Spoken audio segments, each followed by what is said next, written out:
Dalam Al-Quran, Nabi Isa alaihissalam dan ibundanya, Siti Maryam, mendapatkan tempat yang sangat mulia. Tidak hanya disebut sebagai pribadi yang suci, Maryam bahkan diabadikan dalam sebuah surah khusus, yaitu Surah Maryam, yang mengisahkan perjalanan spiritualnya secara lengkap dan penuh makna. Maryam digambarkan sebagai seorang wanita yang sangat terjaga kehormatannya.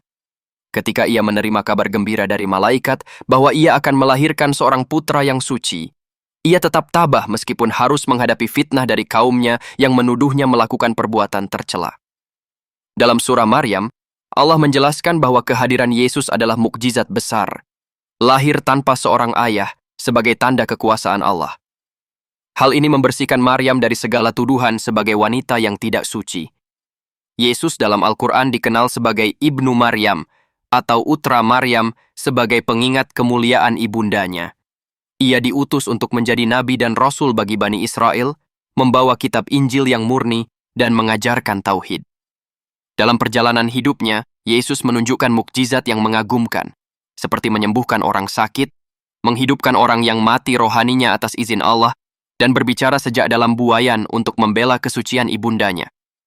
Berbeda dengan narasi Injil yang walaupun menghormati Yesus dan Maryam, memberikan ruang bagi ajaran penebusan dosa yang kontroversial, Al-Quran mengangkat kisah ini dengan logika ilahi yang selaras dengan akal manusia.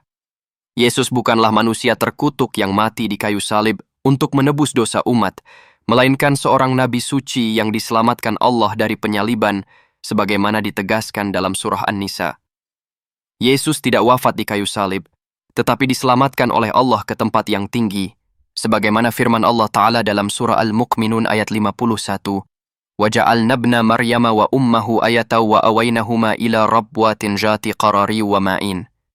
Dan kami jadikan ibnu Maryam dan ibunya suatu tanda, dan kami beri keduanya perlindungan di suatu tempat yang tinggi dengan lembah-lembah hijau dan sumber-sumber air yang mengalir.